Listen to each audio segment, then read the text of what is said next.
ख़वातीन हज़रात और इत्तलात तो ज़ाहिर आ जा रही हैं। इजरायली हलाकतों की तादाद 700 हो गई है, 413 फ़लस्तीनी शहीद हो गए हैं, लेकिन इसमें इजाफ़ा हुए चले जा रहा है जो ज़ख्मियों की तादाद है।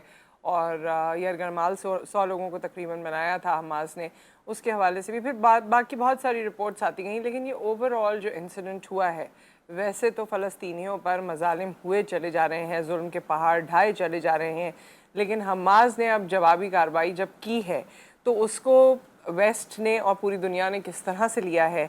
और आप जानते ही हैं कश्मीर के मामले में भी यही हालात हैं, जहां मुसलमान होते हैं, मुस्लिम ममालिक की हम बात करते हैं तो यूएस की तरफ से या जितने उनके एलाइज़ हैं उनकी तरफ से यही बात होती है कि जी आप जो अदर पार्टी होती है उसे सपोर्ट करें। यानी इस केस में इजराइल को सपोर्ट किया जा रहा है, लेकिन मुस्लिम उम्मा का क्या नैरेटिव हो सकता है या होना चाहिए और ओवरऑल हम किस तरह के नताइज एक्सपेक्ट कर रहे हैं, इस हवाले से हम बात करेंगे। हमारे साथ मौजूद हैं ब्रिगेडियर रिटायर्ड वक़ार हसन साहब, डिफेंस एनालिस्ट हैं। अस्सलाम वालेकुम। जी वालेकुम अस्सलाम। जी ब्रिगेडियर साहब, से ये वाक़या ज़ाहिर है इंसिडेंट हुआ है और हुए ही चले जा रहा है, जवाबी कार्रवाइयाँ भी होंगी और भी दीगर चीज़ें होंगी, पूरी दुनिया में इसमें बातचीत हो रही है, लेकिन इसके नताइज आप क्या समझते हैं? इज़राइल और फ़लस्तीन के इस तसादम के नताइज आगे किस तरह से हम एक्सपेक्ट कर सकते हैं? जी, इसमें आई थिंक एक मरवान बिशारा का आर्टिकल छपा कल, उसमें उसने जो समराइज किया है हमास की जो जी स्ट्रेटजी है फ़लस्तीनियों का जो माइंड, उसने कहा जी कि we would rather fight on their feet for justice than dying on their knees and humiliation. और most probably it is to draw the international community's attention कि भाई हम भी यहाँ पे पड़े हुए हैं।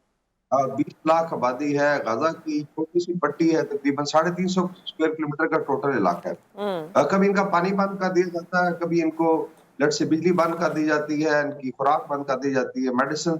और फिर जो है सेटलर कॉलोनियां बनाई गई थी जहां भी ज्यादा लड़ाई हो रही है, गाजा के इर्द गिर्द इसराइल ने अपने आबादगर जो है वो आके बसाए थे, जो इनकी जमीनों पे कब्जा हुआ था। और वो भी इनको मिलिएट करते, बल्कि जब ये लड़ाई शुरू हुई परसों तो बहुत बड़ी पार्टी हो रही थी। इमेजिन करें कि एक तरफ जो है भूख अफलास और ऑपरेशन है, दूसरी तरफ ये बिल्कुल साथ के बैठ के पार्टियां कर रहे होते। So I think this was happening. फिर इजराइल की जब मर्जी होती थी they would come strike. I think estimates हैं पिछले 10 साल में 15 से 20 हजार फलस्तीनी या तो शहीद कर दिए गए या सीरियसली इंजर्ड हुए, जी बिल्कुल। यानी उनकी लाइफ और लिम्स जो। सो आई थिंक उसमें जाके एक फ्रस्ट्रेशन में एक स्ट्रेटजी बनाएगी। लेकिन सबसे बड़ी बात यह है कि जो इजराइल की मिलिट्री और मोसाद की मिथ थी अरब वर्ल्ड में स्पेशली कि ये जी इनविंसिबल है और ये तो चिड़िया के पर गिनस, वो आई थिंक काफी हद तक डेंट हुई है। और उसी पे बहुत ज्यादा फोकस भी है बिकॉज ये वेस्ट का बगल बच्चा है इजराइल, जी और इन्होंने बेसिकली इसको पैम्पर किया था ताकि मिडल ईस्ट में मुसलमानों पे काबू पाया जाए। इसके अलावा फिर आगे बात हो रही थी नॉर्मलाइजेशन की, जिसमें काफी ममालिक शामिल हो रहे थे। ये जी ठीक है, ये चलता रहता है, जैसा कश्मीर में भारत मारता रहता है कश्मीरियों को, इधर भी चलता है, जी साथ साथ आप नॉर्मलाइज करें। तो आई थिंक उस कोशिश को बहुत बड़ा धचका लगा है। और जो फलस्तीनी स्ट्रेटजी है इसने अभी खुलना है। अभी देयर आर 2-3 अदर ग्रुप्स, अगर वो खुलते हैं तो फिर चीजें बहुत आगे जाएंगी। लेकिन इसमें ब्रिगेडियर साहब ये भी तो एंगल आया है ना कि इसराइल जिसका एक इन्फ्लुएंस था या परसेप्शन था, जिस तरह अरब वर्ल्ड में भी आपने बताया, वो शैटर हुआ है, लेकिन उसके साथ साथ फ़लस्तीन की फोर्स या फ़लस्तीन अभी पूरी तरह ढहे नहीं है, अभी उनको पूरी तरह ख़त्म नहीं किया गया है। They can come back and they can come back with more strength. ये उन्होंने भी तो पूरी दुनिया को मैसेज दिया है। जी एग्जैक्टली, यही तो मैं बात कर रहा हूँ। जो स्ट्रेटजी है इसमें अगर आप देखें तो इट इज अनप्रेसिडेंटेड, क्योंकि एक तरफ पूरी रियासत है, इसको पूरी दुनिया की आई थिंक बैकिंग है। अभी भी I think US has started moving their forces, aircraft जी कैरियर भी मूव कर रहा है। इसके जवाब में फिर ईरान ने कहा जी कि अगर वो आता है हिजबुल्लाह ने तो फिर देखेंगे हम। सो उसमें इसराइल को तो आई थिंक पूरी western community and I think जो एक क्वाइट सी उसको मुस्लिम दुनिया से भी सपोर्ट है इस वक्त। So that's why I think फलस्तीनियों ने फिर ये डिसाइड किया कि जिसको कहते हैं कि तंग आमद बजंग आमद। लेकिन स्ट्रेटजी बड़ी जबरदस्त है। और अभी अगर आप देखें उन्होंने जिस तरीके से पेनिट्रेट किया 3 डायरेक्शन से, इसमें एयरफोर्स नहीं है लेकिन ग्लाइडर्स के साथ वो अंदर एंटर हुए, नेवी नहीं है लेकिन छोटी छोटी जी बोट्स के जरिए उन्होंने अटैक किया लैंड जी से। सो ये I think new form of warfare. लेकिन इसमें ज्यादा परेशानी भारत को भी है कि अगर ये छोटी अकवाम जो है जिन पे ऑपरेशन कर रहे कर इस तरह की कोई स्ट्रैटेजी अडॉप्ट करती हैं तो उनके लिए बड़े मसाइल पैदा हो सकते हैं। भारत इसको बहुत, और भारत के प्राइम मिनिस्टर ने बड़ा ओपनली आई थिंक कल स्टेटमेंट दिया कि जी हम इसराइल के साथ खड़े हैं वगैरह वगैरह। डिस्पाइट के फलस्तीनियों पे जुल्म हो रहा है। लेकिन अभी आगे देखना है कि मजीद जो है चीजें किधर चलती हैं। सो फार तो आई थिंक 2 दिन गुजरे हैं, अभी इजराइल ने एक जवाबी हमला शुरू किया है, जी। इंडिस्क्रिमिनेट बॉम्बिंग हो रही है, उसमें फलस्तीनी अच्छा, बच्चे, तो ब्रिगेडियर खवातीन साहब, और ये बुजुर्ग। जंग या ये जो तसादुम हमेशा फ़लस्तीन और इजराइल के दरमियान रहा है, इस इंसिडेंट के बाद आपको लगता है कि ये इन दोनों ममालिक से निकल के दूसरे ममालिक की जंग भी बन सकती है? As USA supporting Israel obviously, और फिर ईरान की तरफ से जैसे स्टेटमेंट आ रहे हैं, या और अगर मुस्लिम ममालिक उनको उनके साथ खड़े होते हैं और फिर यूएस के एलाइज जो हैं वो इसराइल को सपोर्ट करते हैं, तो क्या आपको लगता है या इसके कोई चांसेस हैं कि it is going to be a big war, जिसमें सिर्फ ये दो पार्टीज नहीं बल्कि इसके अलावा भी पार्टीज शामिल हो जाएं? जी, इसके अंदर 2 आई थिंक फैक्टर्स हैं। एक तो ये है कि विद इन पैलेस्टाइन जो है, क्योंकि अभी वेस्ट बैंक से पूरा रिएक्शन नहीं आया, उसके अलावा नॉर्थ से अगर लेबनान से हिजबुल्लाह भी अपना फ्रंट खोल दी, जिसके चांसेस हैं, तो इसका मतलब एक तो रीजनली तो ये एक्सपैंड करेगा। जी। अभी एक 2 चीजें आई थिंक मैं पॉइंट आउट करूंगा कि सीरिया में आई थिंक 3 दिन पहले इसराइल ने ड्रोन स्ट्राइक की थी, इसमें 200 कैडेट उनके परेड करते हुए मारे गए थे। तो सीरिया भी वॉर से रिकवर कर रहा है, so possibility of Syrian coming into it. Egypt में स्ट्रीट पे बहुत ज्यादा प्रेशर है। परसों आई थिंक एक इनके पुलिस ऑफिसर ने, इनके 3 टूरिस्ट थे यहूदी, उनको मार दिया। So there lot of pressure. और फिर अभी टर्की और ईरान से भी बड़े स्ट्रॉन्ग स्टेटमेंट आ रहे हैं, क्योंकि ईरान ने तो उनके सुप्रीम लीडर ने ओपनली सपोर्ट किया है, बल्कि ये कहा जी कि रैली करें, दिस इज टाइम के ये बैतुल मुकद्दस करने को आजाद करने का टाइम है। तो अगर लेट्स से हाई हैंडेडनेस होती है वेस्ट की तरफ से और ये कोई इस तरीके से इन मुल्कों को प्रेशराइज किया जाता है, तो देयर आर चांसेस कि वॉर एक्सपैंड करे। नोबडी वुड लाइक इट, लेकिन आई थिंक फिलिस्तीनियों ने डिसाइड कर लिया है कि इसको अपने मंतकी अंजाम तक ले जाएंगे, रिस्पेक्टिव ऑफ के क्या कॉस्ट पे करनी पड़ती है। फिर इसमें थोड़ा सा कॉरिडोर्स का भी है।